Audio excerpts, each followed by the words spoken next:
Okay, let's dive into this.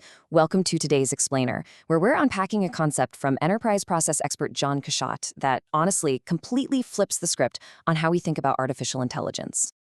Look, if you're an executive or a team leader right now, you're definitely feeling the heat to integrate LLMs into your workflows. But as we're seeing everywhere, so many of these massive, highly funded AI deployments are just crashing and burning. Organizations are totally struggling. Leaders are literally pulling their hair out trying to figure out why this wildly advanced tech is failing to actually deliver operational value. So that brings us to the multi-million-dollar question staring us down. Why do really smart leaders keep failing at AI? Just think about the sheer frustration for a second. You secure the huge budget, you buy into the vendor promises, you roll out the tools, and the results are just completely underwhelming. Models are hallucinating crazy inaccuracies, flat out refusing to play nice with your legacy systems, or just costing a fortune with zero measurable ROI. It's kind of like buying a Formula One car just to sit in bumper-to-bumper traffic, right? People assume the tech just isn't ready or the engineers missed something super technical. But actually, according to the source material we're looking at today, the real reason is way simpler, and it points right at the executive suite. All right, get ready for a total paradigm shift. Kachat argues that deploying an LLM is structurally identical to hiring a senior employee. Yep, you heard that right. This means that if you're an enterprise leader, you actually already possess the exact frameworks and the governance discipline you need to succeed at AI. You don't need a PhD in machine learning to manage an AI rollout. You just need to realize that deploying a model is, at its core, a talent management problem. Think about how much that changes the game. We're not talking about code here. We're talking about competence and integration. But here is exactly where it all goes off the rails. We call this the costly shortcut. Look, enterprise leaders have spent decades, literally decades, refining how they acquire talent. You'd never dream of hiring a senior VP without a clear job description, deep reference checks, and a rock-solid 90-day onboarding plan, right? Because skipping that ruins everything. Yet those exact same leaders treat AI like it's just plug-and-play software. They skip the requirements, they pick models based on flashy vendor marketing instead of hard benchmarks, they literally just turn it on and hope for the best. Treating an LLM as standard software instead of a complex new hire is the absolute root cause of all this operational risk. Now, what's really interesting about this slide is how perfectly standard HR terminology maps right over to AI deployment. We've broken it down into 6 distinct stages here. You've got identify the need, sourcing, evaluation, integration, monitoring, and long-term development. Sure, the exact words might change slightly across the columns, but the governance discipline you need at every single stage is practically identical. Honestly, if we just apply the rigor of talent acquisition to implementing an LLM, the whole mystery of AI deployment completely vanishes. Let's walk through exactly how this plays out in the real world. So, let's start with those first 2 stages. Step 1, identifying the need. In the HR world, a vague, poorly written job description is pretty much the fastest way to make a bad hire. Well, the same goes for AI. If you rush past defining your requirements, like the exact use case, your data sources, your constraints, you're going to end up with a model that just doesn't fit the job. Then step 2 is sourcing. Any good hiring manager knows the best candidate isn't always the loudest person on LinkedIn. In AI, the most heavily marketed model isn't always your best bet either. Sometimes a smaller open source alternative absolutely crushes a proprietary one for your specific narrow task. You have to source based on exact fit, looking at cost and data privacy, just like you look at salary expectations and cultural fit for a human. Moving on to steps 3 and 4, because this is where companies take the most dangerous shortcuts. Step 3 is evaluation. We all know super charismatic interview doesn't actually guarantee great on-the-job performance. In the AI world, a high score on some general benchmark is just as meaningless. You've got to test the model on your actual data, hitting it with your own edge cases. And then, step 4 is integration. Think about onboarding. If you hand a new hire a laptop on Monday morning, don't introduce them to anyone and just say, hey, good luck. They're going to fail. The AI equivalent of that is skipping prompt engineering, ignoring external knowledge retrieval like RAG setups, and skipping proper API integration. You have to give the LLM the tools and the company context it needs to actually do its job. And the work doesn't stop just because they're in the door. Step 5 is monitor and improve. You don't wait for an annual review to check in on a new hire, you track their progress right away. AI systems need that exact same discipline, largely because they degrade silently. Without tracking the output, accuracy drops, costs spike, and you get model drift, which happens when providers update their base models behind the scenes, totally changing how your system behaves without you even realizing it. Finally, step 6 is long-term development. Your high-value employees get promotions and learn new skills, right?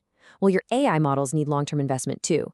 You need to fine-tune them on your organization's evolving data and upgrade to newer versions as your team's competence grows. But here is the twist. While this governance process is a remarkably good parallel, it's not a perfect one-to-one match. Our source material points out three very unique structural differences with AI that demand immediate executive attention. The HR analogy gets you, say, 90% of the way there, but these remaining structural differences, that is where the stakes get exponentially higher. If you don't adjust your leadership strategy for these three specific things, your AI deployment won't just fail, it could actually do some serious harm to your organization. And this brilliantly illustrates the first major difference, scalability. Just think about the number 1 million for a second. If you make a bad human hire, an incompetent employee might mess up one outcome at a time. It's bad, sure, but the blast radius is contained.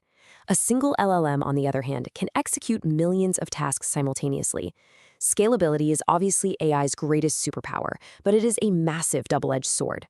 A flawed decision by a model affects millions of outcomes in the blink of an eye. The governance and oversight you apply has to be directly proportional to that crazy scale. The second structural difference is institutional memory. When you hire someone, they naturally build up context over time. They remember what you talked about in last week's meeting. They get the interpersonal dynamics. They learn the unwritten rules. LLMs do not. Every single conversation with an LLM is literally its first day on the job. It starts completely fresh every time. This is a fundamental architectural constraint. It means you absolutely must deliberately engineer memory into your system, whether that's through conversation history, vector databases, or continuous fine-tuning. This isn't just some minor IT detail. It is a hard requirement if you want the system to actually be useful. Which brings us to the third, and honestly, probably the most critical difference: accountability. I want to read this really powerful quote directly from the source material. Accountability does not rest with the model. It rests with the organization.